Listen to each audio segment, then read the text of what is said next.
राजस्थान के एक छोटे से गांव में रहने वाला श्याम हमेशा आसमान की ओर देखा करता था। उसके लिए आसमान सिर्फ नीला रंग नहीं था, वह उसका सपना था। वह कहता था, एक दिन मैं वहां पहुंचूंगा जहां लोग सिर्फ उंगली से दिखाते हैं। गांव वाले हंसते, पिता डांटते और मां चुपचाप उसके सिर पर हाथ फेरकर कहती, सपना बड़ा है बेटा, पर मंजिल तक पहुंचने के लिए पैर जमीन पर टिके रहना जरूरी है। श्याम गरीब था, स्कूल में पढ़ता तो जरूर था, लेकिन ज्यादातर समय खेतों में पिता की मदद करता। फटी किताबों और बूझते चिरागों के बीच वह रोज रात को तारों को गिनता और अपने मन में एक उड़ान की तस्वीर बनाता। क्लास 10 में उसने साइंस ली। सबने कहा, ये तो पागल है, गांव का लड़का इंजीनियर बनेगा। पर श्याम के लिए ये सिर्फ सपना नहीं था, जीने का मकसद था। दिन में खेत, रात में पढ़ाई। कई बार पेट खाली रहता, मगर दिल में जो आग थी वो कभी ठंडी नहीं हुई। जब बोर्ड परीक्षा का रिजल्ट आया, श्याम ने गांव में सबसे ज्यादा नंबर लाए। लोगों ने ताली बजाई, लेकिन तानों में कहा, चलो अब देखो शहर जाकर कैसे टिकता है। जयपुर पहुंचने पर उसने जाना कि दुनिया कितनी बड़ी है और वह कितना छोटा। कॉलेज की फीस भरना मुश्किल था, तो वह सुबह अखबार बांटता और शाम को टिफिन पहुंचाता।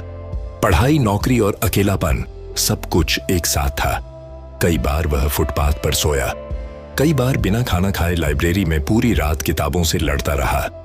उसके पास कोई कोचिंग नहीं थी, लेकिन एक अटूट विश्वास था कि अगर किसी ने कभी कुछ हासिल किया है तो वो भी कर सकता है। 4 साल बाद जब इंजीनियरिंग पूरी हुई तो उसने नौकरी के लिए आवेदन किया। 30 इंटरव्यू दिए, 30 बार रिजेक्ट हुआ। आखिरी बार जब इंटरव्यूअर ने कहा, you don't fit in our company, तो श्याम मुस्कुराया और बोला, सर, शायद आपकी कंपनी मेरे सपनों में फिट नहीं बैठती। वह बाहर आया, बारिश हो रही थी और उसकी आंखों से आंसू और बारिश एक जैसे लग रहे थे। उसने सोचा, क्या सच में मेरी मेहनत बेकार गई? उसी रात उसने फैसला किया, अब मैं खुद अपनी कंपनी बनाऊंगा। उसने अपने दोस्त रवि को फोन किया, चलो कुछ अलग करते हैं। दोनों ने एक छोटी सी टेक्नोलॉजी स्टार्टअप शुरू की। ना ऑफिस, ना पैसा, बस एक पुराना लैपटॉप और ढेर सारा जोश। गांव के खेत में बैठकर उन्होंने पहली ऐप बनाई जो किसानों को फसल की जानकारी देती थी। लोगों ने हंसकर कहा, गांव के लड़के ऐप बनाएंगे, लेकिन कुछ महीनों बाद वही ऐप हजारों किसानों तक पहुंची। जब सब कुछ अच्छा चल रहा था, तभी कंपनी में फंड खत्म हो गया। दोस्त रवि ने कहा, अब और नहीं हो सकता। श्याम चुप रहा, फिर बोला, तू जा, मैं रुकता हूं, क्योंकि मुझे पता है जो सपना अधूरा छोड़ देता है वो उम्र भर पछताता है। वह अकेला रह गया। बिजली नहीं, खाना नहीं, लेकिन हिम्मत बाकी थी। रातों को जाग जाग कर उसने अपनी ऐप में सुधार किया। एक दिन उसने अपने काम को सोशल मीडिया पर पोस्ट किया। पोस्ट वायरल हो गई।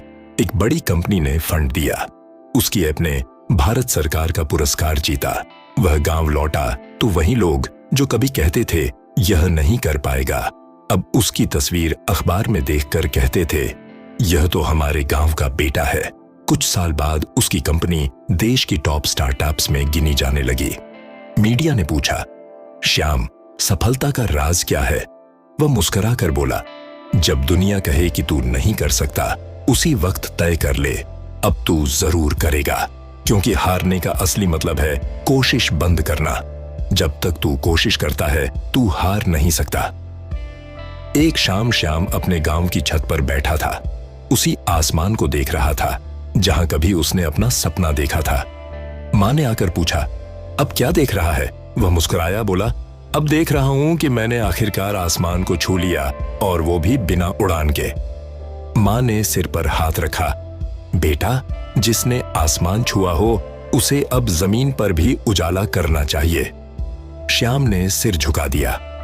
अगले दिन उसने अपने गांव में एक फ्री स्कूल खोला जहां हर गरीब बच्चा पढ़ सके, ताकि किसी और का सपना अधूरा न रहे। जब सब रास्ते बंद लगे तो यकीन रखो, ईश्वर तुम्हारे लिए एक नया रास्ता बना रहा होता है। सपना तभी सच होता है जब तुम हार मानने से इनकार करते हो। दोस्तों, इस वीडियो से आपने जरूर कुछ सीखा होगा। इसी तरह के वीडियो के लिए लाइक करें, चैनल को सब्सक्राइब करें और घंटी के बटन को जरूर दबाएं। धन्यवाद।